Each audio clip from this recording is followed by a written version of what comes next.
Shalom and welcome to this edition of Revealing the Truth, where we cover the headlines, the heartlines, and biblical truth. I'm your host, the Reverend Rabbi Eric Walker, and as we promised you, as we launch our third year here in this month of January, that we're going to continue to build on our featured guest and bring you the best of the best from around the world. We just finished with Rabbi Zev Porat in Israel, and now joining us, as he has done and has been doing almost since our launch on the second Monday of every month at 11 o'clock hour, is Derek Gilbert.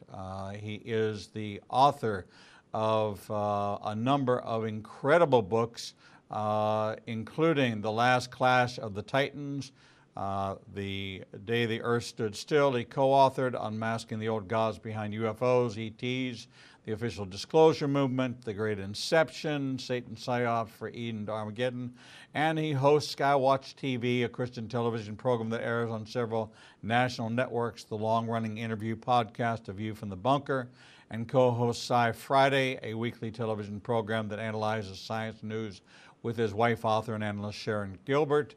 And if you're not subscribed to the Skywatch TV network, you can get 5 and 10, which is the daily update that kind of keeps me, I watch it as a regular part of my daily study, just to keep up, because Derek is an incredible researcher. So here, joining us as we launch our third year here on the Igniting Nation Broadcasting Network, is our good friend and featured guest in the 11 o'clock Central Time hour on the second Monday of every month, Derek Gilbert. Welcome. Well, it's an honor to be here, and especially alongside such wise and educated teachers as you, Pastor Carl Gallups, Rabbi Zev Porat, and the other people, Dr. Michael Heiser, and people that you've collected here who are with you on a monthly basis. Such a variety of points of view, perspectives, and all from a biblical worldview on Igniting a Nation. It's an honor to be a part of it. Well, we thank you for that. You know, this has been an exciting way for us to meet Tom Horn, through Tom Horn to meet you, to meet Joe Horn, to meet the team there at Skywatch TV. And this is something that you don't see in the commercial broadcast world.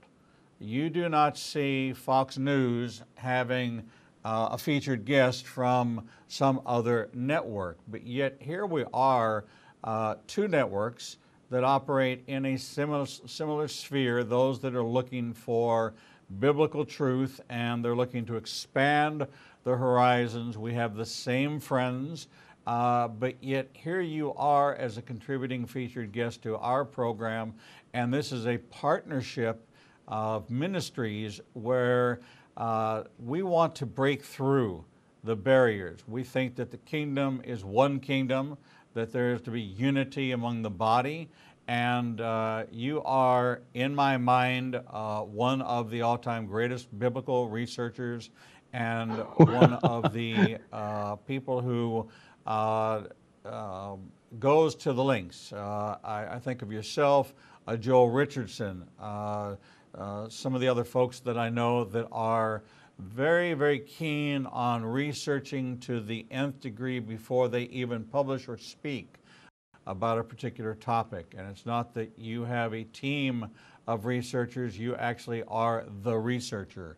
And I think that that is a compliment to your ability to extrapolate and to expound on trends that we're seeing and things that we're seeing happening in the world around us that maybe we've kind of peripherally missed and don't realize their significance. And that's what I look for you to do during this hour. It's not just to get your books sold, although we want to see all of your books sold, and we want to see new subscribers on the Skywatch TV YouTube channel, the same way we want to see people on the Igniting a Nation YouTube channel. But we share a common kingdom-minded focus, and that is something that is rare and something that I think is a tribute to both you and the work there that Tom Horn has developed at Skywatch TV with the entire family, Skywatch family, as well as what we're trying to do here. So thank you for that, and it's an honor to have you as a part of this work. Oh, you're very kind. Thank you. So, what's the latest? What's the latest? Let me see. What's the latest? 35 in 60. There is an awful lot going on right now. As you know, the big fight in Washington, D.C. is over whether or not we should put up a border wall. The question is, why is the president pushing for this now when the Republican Party had both houses of Congress during his first 2 years in term? And there are a couple of potential answers. One is that his administration is so chaotic that they let this very important priority, and he's made this a priority from his very first stump speech as a candidate, when he came out and announced that he was going to run for president, and he caught all kinds of grief for the way he characterized some of the people crossing our southern border as undocumented visitors, shall we say. So is it plausible to believe that with all of the churn that has taken place in the president's administration, that somehow they forgot about building a border wall until, we've lost the House of Representatives, now we've got to deal with Nancy Pelosi and the Democrats? I don't think so. I think President Trump is savvier than that. One doesn't become a billionaire by being foolish, even if you're given a head start. You know, his father made a good deal of money in his lifetime. Still, there are an awful lot of people who make a lot of money and then blow it. So I think President Trump is smarter than his critics give him credit for. I think what he was calculating, looking at history here in the United States, is that the party that holds the White House almost always loses seats in the House of Representatives in the midterm election. Right. It's only happened 3 times the other way during the last 100 years. Once was during the Great Depression when FDR was pushing his New Deal. Once was when the Republicans were pushing for the impeachment of Bill Clinton. That actually backfired on the Republicans, and the Democrats gained seat. This was in 98. And then in 2002, which was not long after 9/11, and President George W. Bush was still riding high in the polls, so the Republicans gained seats there. But every other midterm election over the last century, the party in the White House has lost seats. So the president was probably looking at that and figuring, okay, the Democrats may well take back the House. What's the one issue that I can use to kind of back them into a corner in the second half of my first term? And I think the border wall and border security is that issue. It is certainly a key issue for the president's base, but it's also an issue that many Democrats who are now opposing him on this and are contributing to this partial shutdown of the federal government are on record as having supported within recent memory. The Congress, you may remember, back in 2006, during President Bush's time in office, passed a bill to build a double border fence along the border. And that bill was amended in 2007 to give the Department of Homeland Security Secretary the discretion to decide whether or not to build a fence at any particular point along the border, so the border is still porous. There are places where a single fence was built, which the New York Times reported in 2013, somebody with a rope could get across in less than half a minute. So it didn't really get built the way Congress admitted or wanted it built originally, voted for it to be built. But some of the Democrats leading the fight against the president now, like Senator Chuck Schumer, the Senate Minority Leader, voted for back in 2006. Former President Obama was all in favor of keeping out illegal aliens. So was Hillary Clinton and many other prominent Democrats. So why are they opposed to a border barrier now when they weren't opposed to it? They were in favor of one back in 2006 or earlier. It's because Donald Trump and the Republicans are in the White House. Watching politics, Rabbi, is like watching a soap opera. The showrunners hope that you forget what's happened a year or two ago so that they can just change history on you. It's called retconning in Hollywood, retroactive continuity. Don't worry, we'll bring this character back. Didn't he die 5 years ago? No one will remember. And that's exactly what happens in Hollywood. No one will remember Senator Schumer voted for a wall in 2006. No one will remember that President Obama was arguing for a wall when he became a senator in 2005. No one will remember. That's on us as American citizens. We need to do our due diligence and hold our elected officials to account. Thankfully, with the internet, that's a little easier, but the media doesn't help because the media is supporting the narrative that is being promoted by the Democratic Party right now. A new caravan is forming up in Honduras as we discussed this on January 14th. It's supposed to leave at 5 a.m. on the 15th, Tuesday, and head northward. Mexican officials say they're going to oppose it, or they're preparing for it. But the last caravan that came through, they prepared by closing one border crossing, but then letting all the people who wanted to swim the river cross, and then just waving them through the rest of the way. So we'll see what happens here. It is a problem. The president, I think, is staking his political future on it, and we'll see who's the better player in this high-stakes game of poker. You know what? Meanwhile, in the Middle East, you've got... right. What's I'm sorry, go ahead. As Satan would have it, watch my left hand be distracted over here on the southern border, while Prime Minister Trudeau announces that he's going to open up his borders to take in 1 more million immigrants.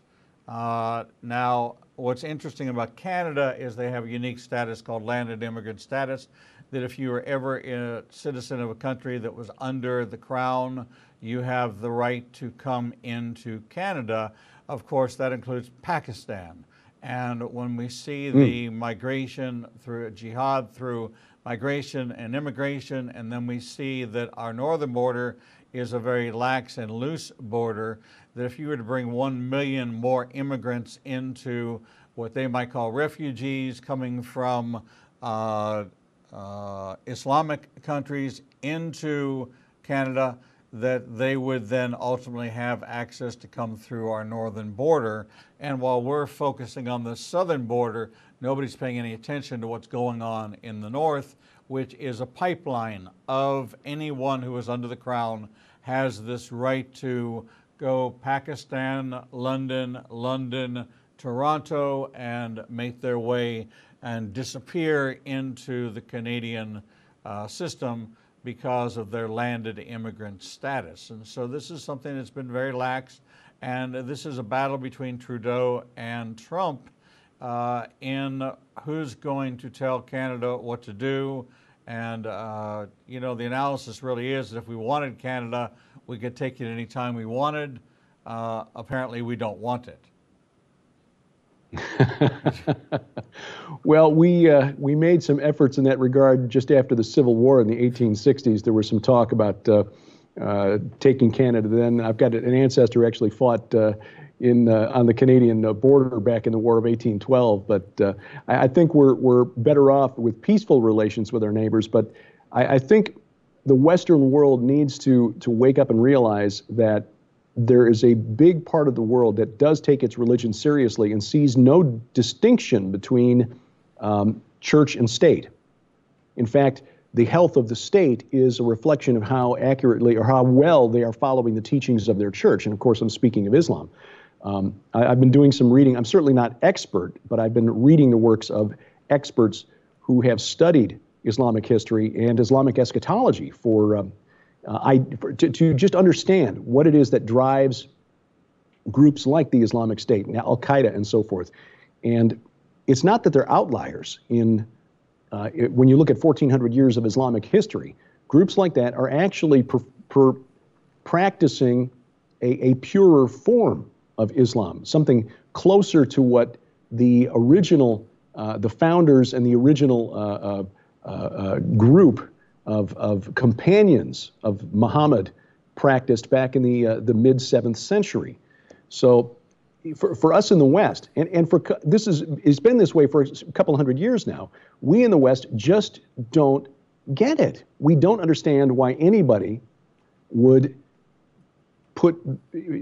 allow their religious faith to dictate their actions to the extent that they are actually willing to die for it. When you look at the history of Islam and you look at the relations between Islam and the United States, and this was called to mind last week when the first Palestinian woman, Rashida Tlaib, was voted to represent Michigan's 13th congressional district in Congress, a Democrat. She was sworn in on a copy of Thomas Jefferson's Quran, which was a 1734 translation, and she said it was to illustrate the integral role that Islam played in the formation of the United States. Well, I'm sorry, but Congresswoman Tlaib is either woefully ignorant of American history or she's just flat lying, because Islam had no role, and Islamic principles had no role whatsoever in the founding principles of these United States. However, the very first war fought by the United States, which began even before George Washington was sworn into office as our first president, was against the Islamic nations along the north coast of Africa. Because as our new nation was sending trade vessels, merchant ships, into the Mediterranean, somehow forgetting that Muslim sailors had essentially made the Mediterranean unsafe for Christian vessels for hundreds and hundreds of years. John Adams, Thomas Jefferson were stunned that our ships were being seized, our cargoes were being confiscated, and our sailors were enslaved. And so they called the ambassador for Tripoli to the government and asked, what are you doing? What have we ever done to you? And the response was essentially, you're not Muslim, so it's okay. Those are the teachings of Muhammad. The only way to avoid having your cargo seized and being enslaved is to convert to Islam. And again, this caught Jefferson and Adams by surprise, because as products of the Enlightenment, they saw religion as more of an intellectual exercise, a guide of moral principles, a guidebook to moral principles, rather than a total, all-encompassing worldview, which is how Islam takes it. And we as Christians should take it that way as well. It's just that our teacher, Jesus Christ, told us to make disciples of all nations, to preach the gospel everywhere we go. But if a village won't receive the message, well, then shake the dust from your sandals and walk on. We were never, ever commanded to convert anyone at the point of a gun or point of a sword. That is not the case with the world's second largest religion, which, according to recent studies, shows should be the world's largest religion if trends continue for another 50 years. So when we hear things like this from Congresswoman Tlaib, that Islam has played an integral role in the United States, well, that's just, what is it called, taqiyya. Saying what you need to say in order to get by until you're in a position of enough authority then to assert the principles of Islam on the people you have just subjugated. That's why groups like Al-Qaeda and the Islamic State do what they do. What's so interesting for the Christian community to look at is that if we were to assess what would be something that would be a threat to our very existence, it would be someone more unified than ourselves. And with the 20 or 30,000 denominations of Christianity, with the hundreds of translations of the Bible, here you have the Quran that you must read in Arabic in its original tongue.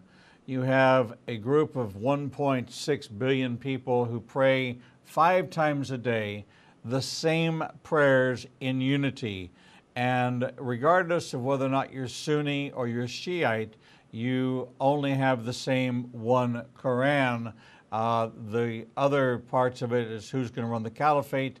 That's always the battle that's going to war against who's going to be in charge. But they have the same view. Now, there's a new moderate movement that is trying to bubble up to say that we need to rewrite the Quran the same way we had a moderate movement that said we'll create the Message Bible and we'll tell you what God meant and we'll make it more palpable for you, and then we'll degender and deneuter, and we're going to call everybody a plural, and then you get to pick, now I want to be called a they, that way I can be anything I want in between. But for me as a believer, and I took a look at how fractured the body of Christ is, and I look at Islam and I see how unified it is, that by one outspoken imam, an entire community is mobilized. By one outspoken pastor, an entire community is making casseroles. It is not the same impact, and we don't have the same kind of organization and leadership.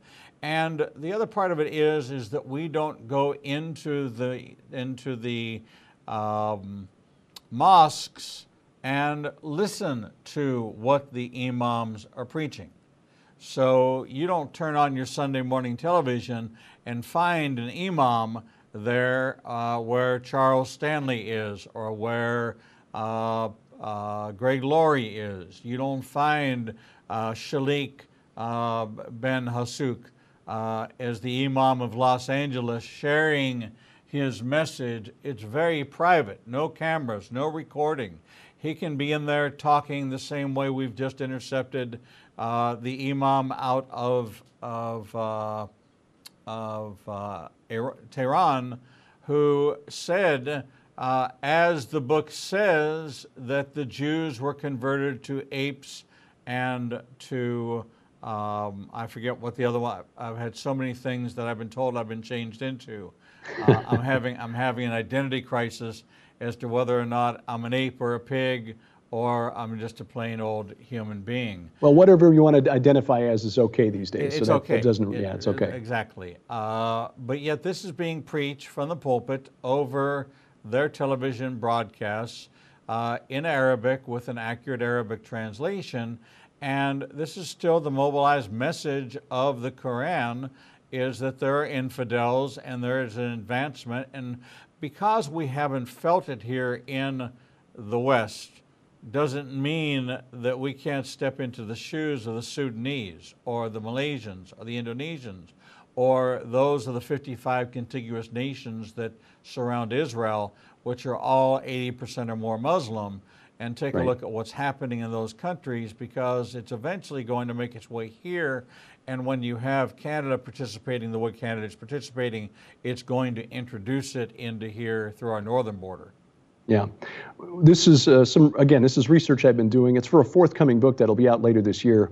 And I will not pretend to be an expert on Islam or Islamic history. I'm just trying to draw on the research of those who are. And it is surprising that after 1,400 years, we've not learned these lessons. I interviewed an author by the name of Raymond Ibrahim, who is an historian of Islamic history, and said that we here in the West just, for some reason, have been blinded. Our worldview just does not accept that somebody can hold a religion so tightly that it will guide them to the point of being willing to die. I mean, this is... he wrote a very interesting thing in his most recent book called Sword and Scimitar, which I highly recommend, that really all you need to know about what motivates Islam is to look at its earliest years. When Muhammad began preaching in the year 610 AD, he really only converted his immediate family and cousins. They were run out of the holy city because they were interfering with the pilgrimage trade. I mean, his tribe, the Quraysh, was making a lot of money when people would come to the city to worship and pray to their pagan idols. It wasn't until they got run out of town, moved to Medina, and began raiding caravans, because Muhammad began teaching that Allah said, you could take whatever you want, and the only way for the people who you've defeated to spare their lives is to convert, to submit, which is what Islam means, submission. Submit to the will of Allah by repeating the Shahada, which is, there's only one God and Muhammad is his prophet. So what these guys were promised, these young men, when you raid the caravans, you can steal all the stuff you can carry, take all the women you can handle, and if you die during jihad, if you get killed in the battle, well, then you go to heaven and you get all of that stuff for all of eternity, including these supernatural sex kittens, basically. So, I mean, that's a win-win proposition for a young, hot-blooded guy. And in the span of 10 years, once Muhammad changed his preaching, his evangelization tactic, they went from about 100 followers to overrunning the entire Arabian Peninsula. And within 100 years after Muhammad's death, they had conquered all of Mesopotamia from Afghanistan to Turkey, except for this small part still held by the Eastern Roman Empire around Constantinople. They had taken all of North Africa, and they'd conquered all of Spain. So that's what Islam is all about. It's all about carnal rewards in service of Allah. Anything you can take from the kafir, that would be the unbelievers, and if they submit, then great, then they're part of the team. Otherwise, and if you die during the commission of these committing jihad, practicing jihad, then you go to heaven and you're with Allah, and you get all of rivers of wine and all the food you can eat and all of the women you can handle for all of eternity. Contrast that with the eternal rewards that we are promised by Jesus Christ. Yes, his fathers There are many houses in his father's, mansions in his father's house, and he's preparing them for us. But the rewards are not carnal. Yes, there will be crowns that will be awarded for our works here on earth, but they're not pleasures of the flesh. That's not what we're promised. And sadly, because of the things like the Enlightenment, over the last few centuries, we here in the West don't really take it as seriously. It's not as real to us as it appears to be for those that are practicing Islam. As another friend who's a scholar of Islamic eschatology says, 1.6 billion Muslims in the world, if only 5% of them are motivated enough to take up arms in the cause of Allah, that still leaves 80 million Muslims willing to commit violent jihad. And when the media uses Muslim extremists, or it's really a misnomer. It's really not an accurate label. Radical Islam is actually mainstream Islam. Violent Islam is mainstream. 1,400 years of history should have taught us this by now. Well, the more things change, the more they stay the same. History has a way of repeating itself. There's lots of evidence that the Islamic Antichrist, one who will make a covenant with many, will be in a position of power. To make a covenant with many, there is not going to be the restoration of Jewish worship that's going to be brokered by a Jew. The Muslims are never going to submit to a Jewish leader who is going to unite what their prophet told them is just not going to happen. So when we look logically and reasonably at who could rise up and bring a word that would cause a covenant to be made with many, it becomes more and more likely as we look at Turkey, as we look at Saudi Arabia, as we look at Mecca, as we look at the many growth patterns of immigration and migration, jihad, through just sheer population control and then reaching a tipping point, and that being enough to impact the society, that those are the lawmakers. You look at the London of today, it is not the London of yesterday, and it's because of the Islamic control. We're talking with Derek Gilbert of Skywatch TV, and a noted author, best-selling author in his own right, as his latest biblically sound expose, Last Clash of the Titans, talking about the second coming, but what if it actually included not just Jesus, but Hercules, Leviathan, the Antichrist, the gods of antiquity, and the ensuing battle prophesied in the Bible. Still a hot read and a bestseller as we anticipate your next book. We're going to take a short break, and when we return, we're going to continue in this sterling dialogue with Derek Gilbert. We'll be right back. Not everything that makes the headlines has biblical importance, but many events that happen around the world do, and you never hear about them.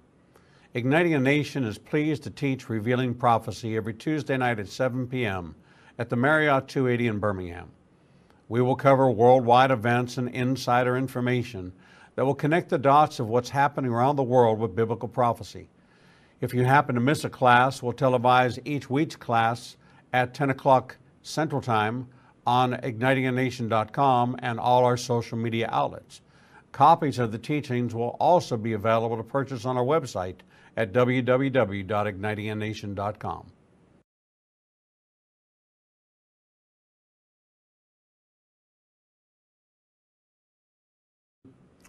The Lord meets you right where you are, and so does Igniting a Nation's new live streaming outlets. You can now watch Revealing the Truth, Revealing the Bible, and Prophecy Revealed simulcast live each Monday through Friday from 10 a.m. to 1 o'clock p.m. Central Standard Time on YouTube Live, Facebook Live, Vimeo, Periscope, and through our website, www.ignitinganation.com. No matter what device you are using, our program will automatically scale so you won't have to miss a single program. And if you happen to miss an episode, you can always subscribe to the Igniting a Nation YouTube channel and access over 1,000 interviews and never miss your favorite authors, special guests, and topics that interest you the most. There are lots of ways to see Israel, but nothing compares to seeing the land of the book and the people of the book through the eyes of two Jewish believers who can take you on a journey that will bring the entire Bible to life. When you join Rabbi Eric Walker and his #1 rated tour guide, Edo Canaan, in Israel, you'll experience incredible teachings, first-class accommodations, and actually walk where Jesus walked. You will experience the Bible transforming from black and white into living color, and you will never see the Bible in the same way again. For more information, visit us at www.ignitinganation.com/events. The Lord contends with what contends with you, and Igniting a Nation is committed to bringing to light each and every issue that faces a believer's life. Our live stream programming and teachings take you on a journey to finding biblical truth from a wide variety of experts who share their insights into a deeper walk with the Lord. We have assembled the most comprehensive panel of experts in the fields of prophecy, caregiving, healing from trauma, shame, and abuse, and so much more. We continue to expand our teachings and programming to meet your needs. We're committed to healing the nations with biblical truth. Visit www.ignitinganation.com to develop a deeper walk with the Lord and start your journey to a transformed life. The Bible commands us to study to show ourselves approved, but most study using Bible study tools and not actually studying the Bible chapter and verse. Igniting a Nation is pleased to present Revealing the Bible, recorded and taught each week before a live audience. We take you deeper into the actual Bible and verse in both Hebrew and English and connect the dots between the Old and New Testament. You can attend our 2 classes in Tuscaloosa and Birmingham, or watch the program every Wednesday at 11 a.m. Central Time on ignitinganation.com and all our other simulcast outlets. For more information, visit www.ignitinganation.com/events. Shalom and welcome back to this edition of Revealing the Truth, where we cover the headlines, the heart lines, and biblical truth. I'm your host, the Reverend Rabbi Eric Walker, and as we do on the second Monday of every month at the 11 o'clock a.m. Central Time hour, we have Derek Gilbert join us for what I call the Derek Gilbert Hour, where we get to really freestyle. Neither one of us have notes, prompts, or any prepared conversation. We have found that when there's a book involved, we'll talk about the book. In his last book, The Last Clash of the Titans, we have many dialogues about that. But Derek is so on top of a free flow of information that he's able to share to us extemporaneously, and that's what you, our audience, are drawn to, is hearing about things that your feeds aren't feeding you, that you're not getting this from the mainstream media. One of those that came out at the Consumer Electronics Show 2019 just happened was a rise in facial recognition software being used for iPhones, being used for refrigerators, being used for televisions, being used for devices in your home. And this is the first time I've actually gotten on board with any kind of technology that could be linked. I saw the chip as being a way of, okay, I can locate you via the chip, but is it really going to be that meeting of the mark, the number 666, that was going to be visible mark? Did it meet the requirement? And it's under the skin, and therefore it's not on the skin. But facial recognition certainly is a way of monitoring, and it was featured as one of the top technologies at the Consumer Electronics Show, which has been a prognosticator of what's going to happen in the gaming market, what's going to happen in the consumer electronics market over the next 5 years as to where companies are investing their R&D. What's your takeaway from that? Well, I agree with you. RFID technology is something we've been watching for quite some time. I interviewed, I can't remember the woman's name, Catherine Kathleen Albrecht, Kathleen Albrecht, about this back in 2006. And she's been warning about this for a long time, because as convenient as many of our technological devices are, the trade-off is loss of privacy. We're really living in a post-privacy era, Rabbi. Our cars are connected to the internet, our phones are connected, our MP3 players. Right here in line of sight, I've got at least 3 internet-connected devices that I know of, and this one here has got GPS in it, so it's pinging towers. My phone is pinging towers. There is a security feature in that. I'm glad that when my wife goes out in the car, that if something should happen, she could be traced by the phone. I know that there are people who connect their devices, whether it's OnStar or whatever the forward version is, so that if an accident takes place, help can be sent right away. But again, the trade-off is that somebody knows where you are all the time. Whatever you do on the internet it's stored somewhere. Don't think that the little privacy things that they put on web browsers are going to keep somebody from knowing what you've been doing if they really want to know it. And now with facial recognition, all of this data is being taken and ramped up another level. I think the film Eagle Eye, which starred, it was Shia LaBeouf. Right. Years ago. And that, where all that stuff started showing up at his apartment. And Right. And there was a kind of an artificial intelligence, an autonomous artificial intelligence that had been developed by the Department of Defense, decided that the president and his cabinet were a threat to national security, and so was pulling strings of average Americans to pull together essentially an assassination that would take out the president, the cabinet, and all of Congress, essentially, in one fell swoop.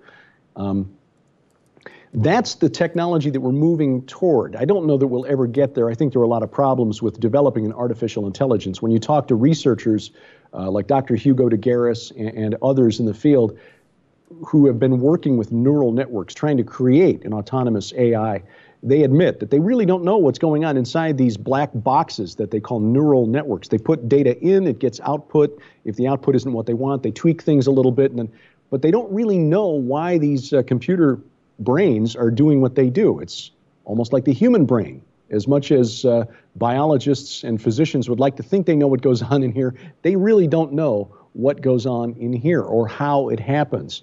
So that said, it doesn't take a lot of imagination, even if you don't believe in end times prophecy, to see how technology like this, like facial recognition technology, the storing of biometric data by government agencies all over the country, all over the world, would be really, really useful to a one-world government. Well, absolutely. You know that DNA was a very big part of the research that I did, talking to both the intelligence communities and the genealogy, the genetic community, and the weaponization of DNA, finding that there were some 30 countries that were actively working on the weaponization of DNA. The United States has signed a non-proliferation agreement for the weaponization of DNA, which acknowledged the fact that America itself had a genetics laboratory that was working on the weaponization of DNA.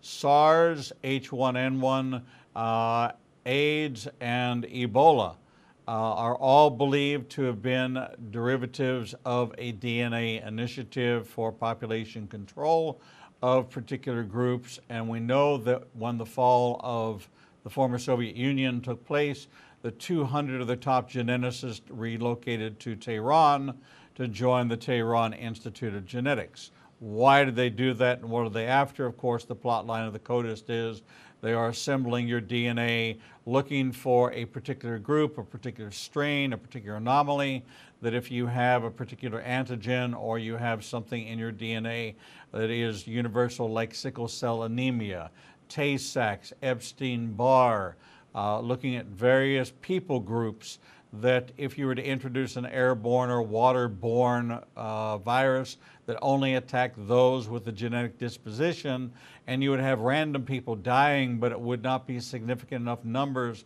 to look at epidemics or to be able to even to isolate it, that there are ways to take those people out. And of course, the Jews would be targeted. If Adolf Hitler were alive today, 23andMe just announced them selling that database to another enterprise. This is going into databases all over the world. You're giving away your most personal information, and you have no idea.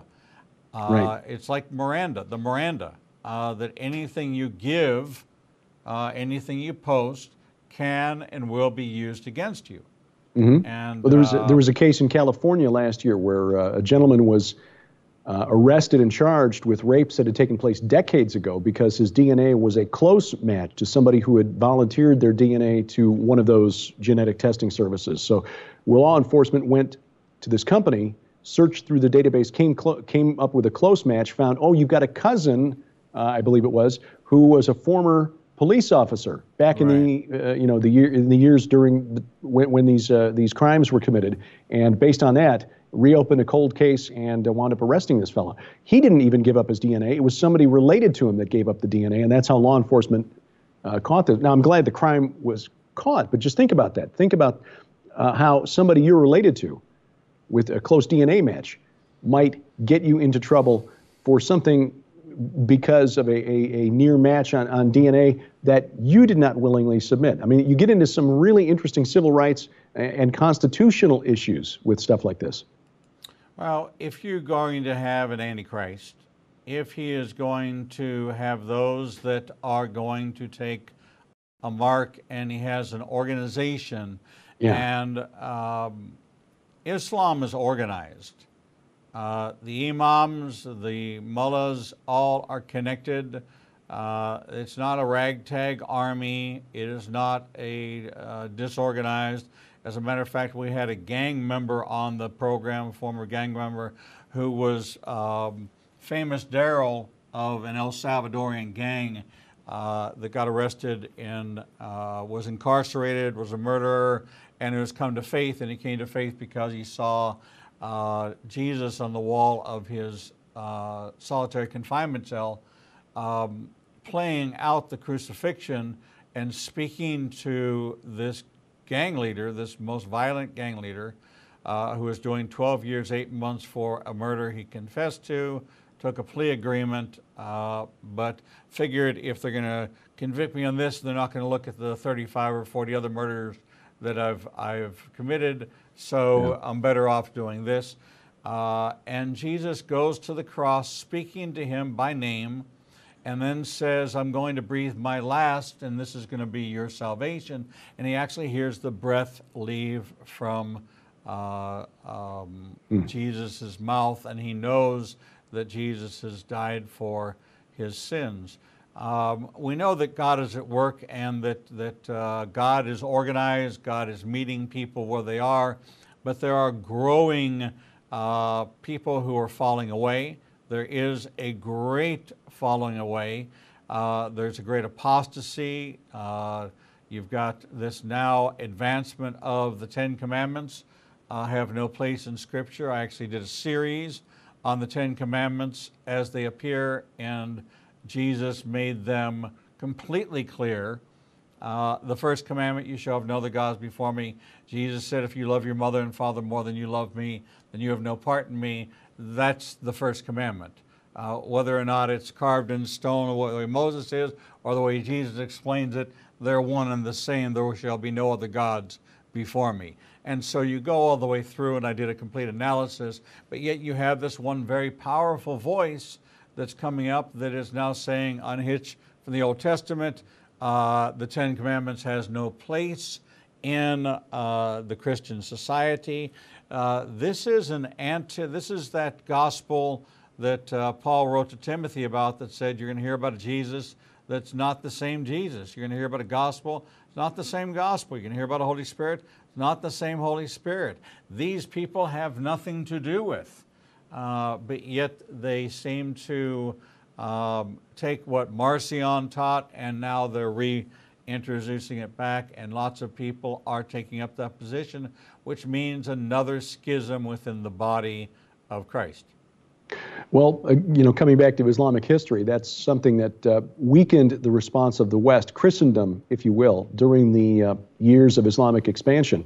You'd have battles that were lost because the Frankish nobles were suspicious of the Bulgarian nobles or the Hungarian nobles, or you'd have certain fighters, certain leaders who were jealous of others and didn't want them to get too big for their britches, and so didn't support them when the time came to get serious about defending the lands of Christendom against the invading forces of Islam. Now there are divisions within Islam. I mean, the Sunnis and the Shias hate each other at least as much as they hate non-Muslims, because each sect considers the other to be heretic. But still, the fact that they take their religion far more seriously than research groups like the Pew Research Group or the Barna Group find that the Western Christians take our religion means that we're just not on an equal footing here. We've got this idea that there should be there's a wall of separation between church and state. Again, that does not exist in Islam. The health or the success of the political entity is indicative of Allah's favor. When they are serving Allah well and He is pleased, the ummah is expanding. So it's just a fundamental different way of looking at the world. And here in the West, we just don't see it. We are so distracted by our toys, by our entertainments, our amusements, and of course that's how this all-encompassing surveillance system is being sold to us. We have volunteered information to social media like Twitter and Instagram and Facebook that the Central Intelligence Agency would never have been able to collect on its own. You just think about the spies who came out of World War II in the early days of the OSS. They couldn't have dreamed that Americans would willingly give up so much information about themselves and their family members, their friends, where they are, where they live, what they're doing and when, as we volunteer so that we can share everything with everyone, just forgetting that somewhere somebody is collecting, collating, and watching all of that stuff. Again, it's not hard to imagine how all of this information will be really, really useful someday to a one world government. People don't have the biblical lens that you and I have. We continue to promote that you need to know your scriptures and you need to be aware of what's happening. You have a number of programs there on Skywatch TV that brings people and makes them aware. You personally are dedicated to constant filtering and vetting of information, and as areas of import come up, you are prone to investigate and then release that investigative report. Your books are exciting because they interweave the reality of what's going on and pose questions that, if you are truly a believer, you ultimately are going to have to ask yourself these questions. You kind of get right in front of the reader and right in front of the viewer and pose those questions to them and say, think about it now, think about it later, but you're going to think about it. And these are things to consider, but things I'm going to pursue. Islam in itself is, in America, of course, we have hate speech of every kind. And of course, if you are speaking as we are, we must be Islamophobes.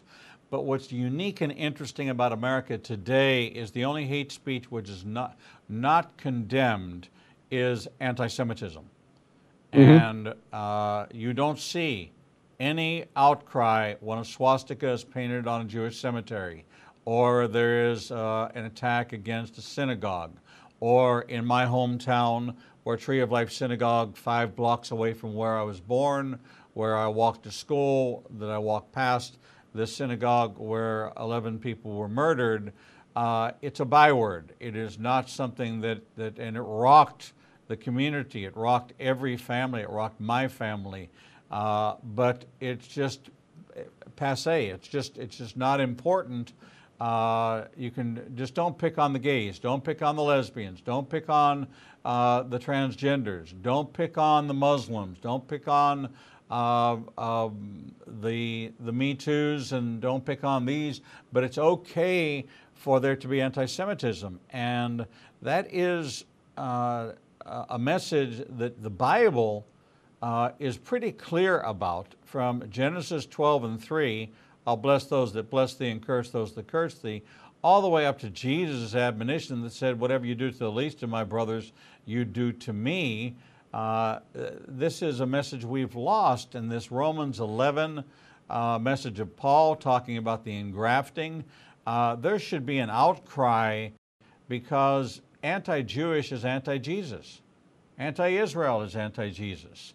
And yet you have the church, which is divided on whether or not they even support a Jewish state of Israel, or whether or not they're going to support the purchase, or whether or not they're going to boycott, divest, and sanction, or even for God, for the love of God, hijack his covenant relationship with Israel and take that covenant upon themselves and replace Israel with the church. But this is perfectly acceptable hatred, and anti-Semitism is not considered to be a hate speech in which we should stand up against.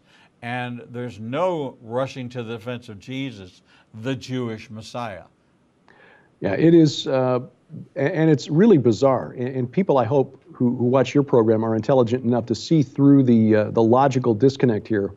When the horror took place in Pittsburgh, and people in the synagogue there were slain by a gunman, there were many on the left who rushed to condemn President Trump and his supporters, conservatives, political and religious conservatives, conservative Christians in America, for creating a climate of anti-Semitism that led to the gunman in Pittsburgh taking the lives of people who were there to worship God.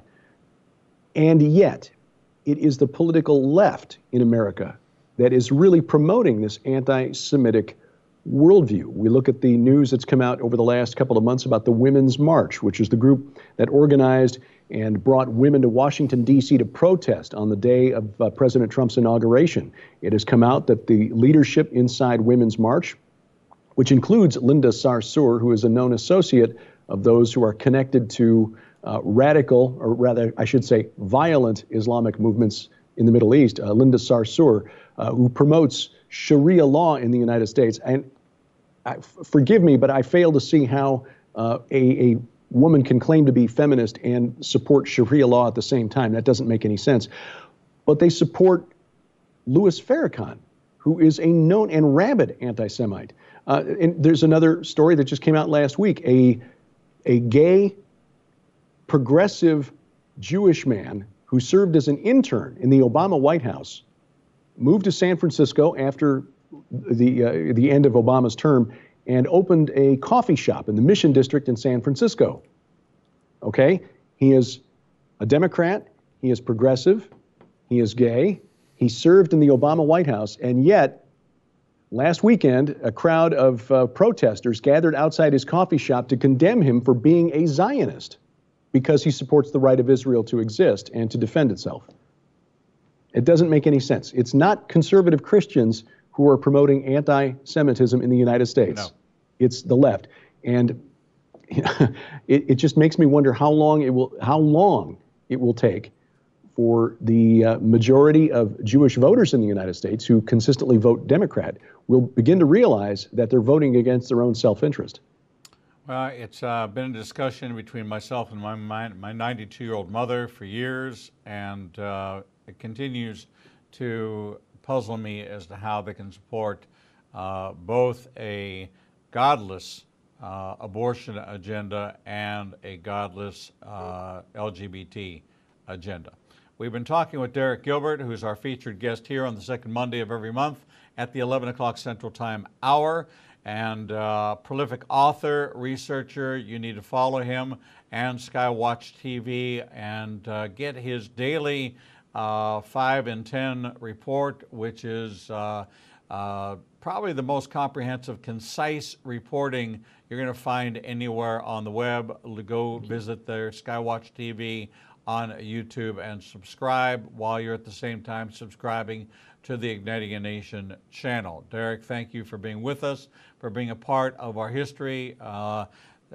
We launched in January 7th of 2017, and look what God has done in those 2 short years, and we look forward to many more years together. Many blessings to you and Sharon. I look forward to finding a way to run into you in Israel when we're both there in the month of May.